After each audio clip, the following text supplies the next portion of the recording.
Hi class. Today we are going to discuss a very famous as well as one of the classics in literature. Okay, and this is called Pride and Prejudice by Jane Austen. I'm sure you must have heard of this particular novel at some point in your life because not only is this a classic, but the hero and the characters of this particular work have been referenced in many other works, as well as there are various film adaptations of this work. And there also exists this whole fan club for one of the characters called Mr. Darcy. All right, so I'm sure you must have heard about this novel at some point in your life. If you have not, that's also okay. So, as a part of our syllabus, we only have the first six chapters to discuss. But yes, this is a very vast novel. And if you do get a chance, I would suggest that you add this particular novel to your reading list because you will enjoy it. It is a timeless classic. Okay, you will, even though it was written many years ago, it still has a lot of relevance, and everyone in of all generations tend to enjoy this particular work. All right. So to begin with, let's talk a little bit about Jane Austen. Jane Austen was an English novelist, and she was primarily known for her six major novels, which interpret, critique, and comment upon the British landed gentry at the end of the 18th century. All right, so this is the period in history where women still do not have a lot of rights. They do not have voting rights, but forget about that. They are highly dependent upon men. Okay, and in all of her works, Jane Austen comments upon the way in which women are dependent upon men. Women are not allowed to have opinions of their own or to take decisions of their own. Okay, and the other quite absurd but you know rules, they seem quite absurd to us, but there are many rules that these families tend to follow. All right, and that is what she comments upon and critiques in most of her works. All right, and she focuses only on the landed gentry, that means the noble men, people who are quite rich. Okay, so she focuses only on those families and their seemingly big issues. All right. Austen's plot often explore the dependence of women on marriage in the pursuit of favorable social standing and economic sensibility. During that period, if women were not married, if they were spinsters, as the term is used, okay, they would not have any social standing. That means in society they wouldn't have a say. The only way in which they can secure a proper future for them or to have some sort of social relevance is if they marry well, if they marry men who have a lot of money or a lot of wealth, that is or into renowned families. Okay, so that is the only way in which women could be happy in that society, otherwise they would be critiqued forever. So, with the publication of novels like Sense and Sensibility in 1811, Pride and Prejudice, this particular novel, which was written in 1813, Mansfield Park in 1814, and Emma in 1815, she achieved success as a published writer. All right. Here, her novels Northanger Abbey and Persuasion were both published posthumously in 1818. That means after her death. All right. Now, there are many movie versions of many of her novels. Okay, I can give you an example of Emma. Emma was uh, uh, adapted into, not in the same sense, but in an extended sense. It was adapted into an English movie called Clueless, and there is also a Hindi version of it called Aisha, where Sonam Kapoor is there, right? So then Pride and Prejudice is also been adapted into various film adaptations. Okay, sometimes it is a direct adaptation, as in the story of the novel is taken as it is. Sometimes it is twisted a bit. Okay, so there are many modern as well as modern versions of Pride and Prejudice. That means the idea remains the same, but the characters and everything else that is happening is different. Okay, we'll come to all of that. So basically, when we talk about Pride and Prejudice, we have to say that it is a romance novel by Jane Austen, and it was first published in the year 1813. The story charts the emotional development of this one character called Elizabeth Bennet, okay, who overcomes her prejudice and learns the error of making hasty judgments, and that of Fitzwilliam Darcy, who reforms his haughty pride. Okay, so that is where the title comes from. Okay, these are the two central characters in this particular novel: Mr. Darcy, Mr. Fitzwilliam Darcy, and Miss Elizabeth Bennet. Okay, and both of them have initially they have some sort of they pass some sort of judgments upon each other. Mr. Darcy is a very proud man, so at the end of the novel his pride is resolved, in the sense that he reforms from that kind of pride that he had. And Elizabeth also learns that you should not pass judgments upon people before getting to know them. So that is where the title comes from. Mr. Bennett of Longbourn Estate. Okay, so this is the family. This family is a family of five, and this is called, and they are called the Bennets. Okay, and they live in a place called in their home is called Longbourn Estate. So they are rich people, and there are five daughters. Okay, so let's go to the next slide, and we'll see. So these are the film adaptations, various films these are not all, there are many more, but these are the major film adaptations. The first one was, the first one that you see here was by BBC. Okay, and it was a complete adaptation. That means it is quite long, and most of the elements of the novel have been put into this particular adaptation. Then we have the second one, which is a much more modern adaptation, but modern not in the sense that the story has been changed, but the actors are contemporary actors that we see now. All right.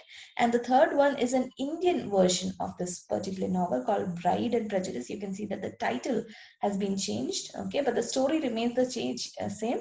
It's just told in an Indian context, because in India also we share the same issues.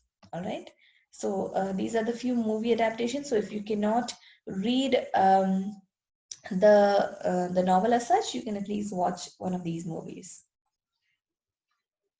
So to move on, as I said, we will be discussing the first 6 chapters of this particular novel. All right.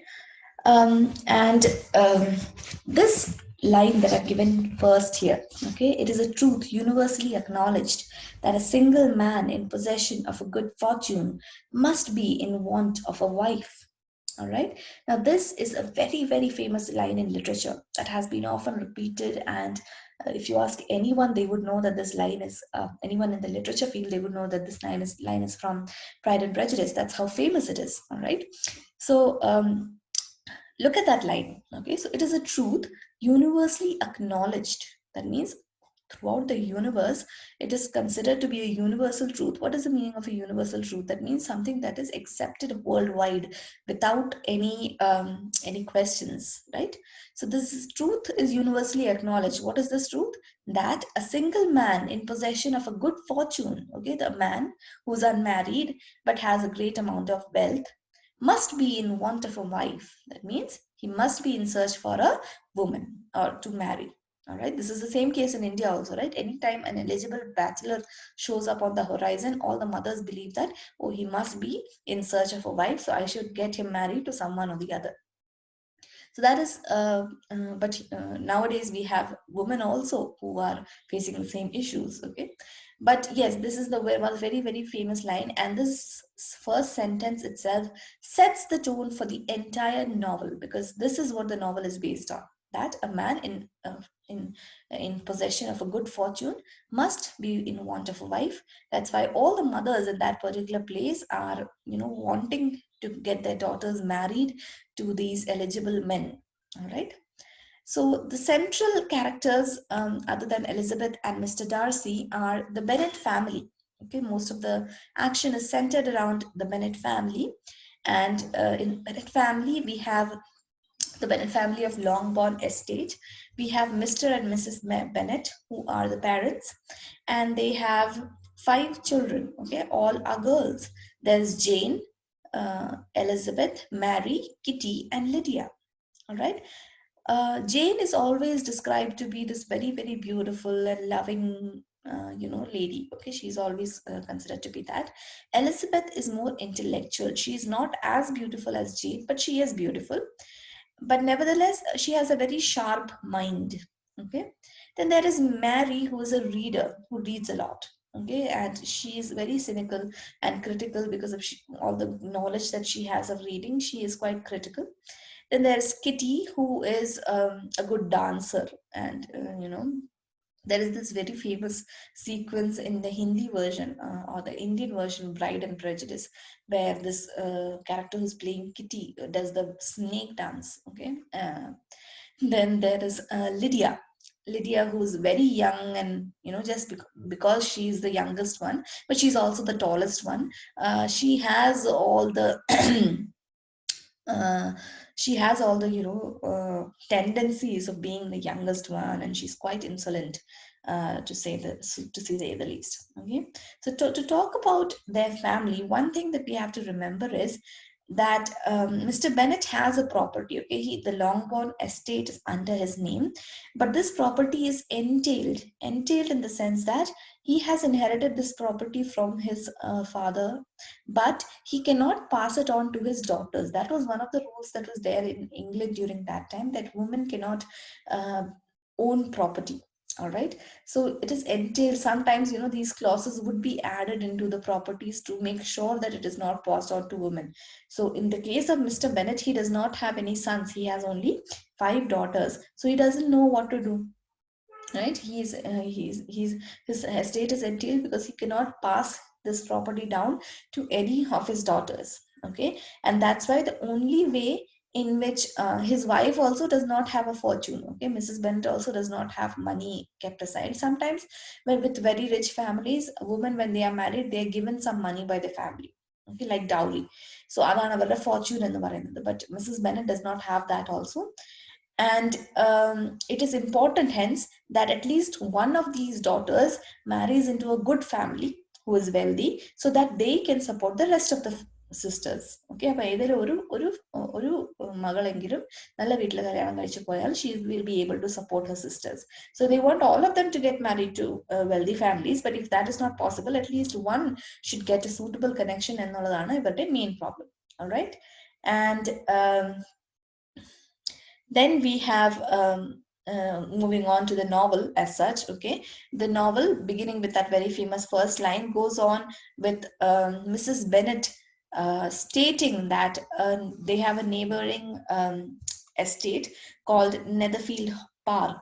Okay, Netherfield Park എന്ന് പറഞ്ഞ ഒരു സ്ഥലം, ഒരു estate അടുത്തുണ്ട്, and it has finally been let. That means someone has finally bought that Netherfield Park, and she's asking her husband, do you know who it is? Okay, so the husband is a very, very different character. There is a complete polar opposite difference between Mr. and Mrs. Bennet. Mr. Bennet is a very casual, laid back man, and he constantly makes fun of his wife's tension. Okay, and his wife is the typical mother who's always tensed about getting her daughters married, and she does not know how she's going to do that.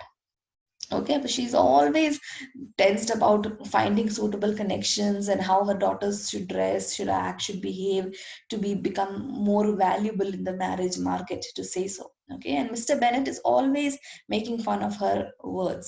So when Mrs. Bennet is saying that, do you know who is coming to Netherfield Park? So Mr. Bennet says that I don't know, but I know that you want to tell me. So why don't you go ahead and tell me directly? So then she says that, it is it is taken by a young man of large fortune who's from the north of England, and he came down on Monday to see the place and was very delighted that he's going to take that place at once, and his servants are already coming to set up the place. And what is his name? Mr. Bennet asks, and she says it's Bingley. Okay, and he is single, and that is the very great thing that the mother is happy about. He's single and he has a great fortune. Okay, he makes about 4 to 5,000 rupees, not rupees, pounds a year, and it is such a good thing for our girls. And Mrs. Bennet പറയുന്നു. So Mr. Bennet says, what does it have to do with our girls? My dear Mr. Bennet, how can you be so tiresome? And then Mrs. Bennet പറയുന്നു, you must know that I'm thinking of marrying one of them to him. Okay, so is that design that is going to be followed? And then Mr. Bennet ചോദിക്കുന്നു. So she says, it's not a design, but how can you talk so? That is what we want, right? He is very likely, my daughters are also beautiful, that he is very likely to fall in one of them. Therefore, you must visit him as soon as he comes. All right. So what is happening here is that Mrs. Bennet is forcing Mr. Bennet to go and visit Mr. Bingley as soon as he reaches Netherfield Park. But Mr. Bennet does not seem to be as interested in this prospect as Mrs. Bennet is. So he says that, I do not want to talk about it. So Mr. Bennet is again making fun of his wife, and saying that, oh, maybe he'll fall in love with you because you are also so beautiful. So Mrs. Bennet is saying that, yes, my beauty was great during a time, but now I'm focused on my 5 daughters and I want them to do well. And then he says that, it would be such a great thing for one of them. And our neighbors, they have these neighbors called Sir William and Lady Lucas, who are their neighbors. And the girls there are friends with our girls here. Okay, so Mrs. Bennet says that they have already planned to go and visit the Bingleys. So you must do it before them, because only then we will be able to make a connection. Okay, and what happens is that Mr. Bennet, has a preference for Lizzie. So he says that, oh, maybe I will go, because I think that, it will be a good thing for my Lizzie. Lizzie is Elizabeth. Okay, Elizabeth is called as Lizzie in this particular part by his father. She's lovingly called as Lizzie. So he prefers Lizzie because he likes that she has a critical mind. So he says that all the other daughters that I have are silly and ignorant, just like all the other girls in this place. But Lizzie is not like them. She has more quickness. That means she has a critical mind than her sisters. And I think that's why Mr. Bingley might favor her.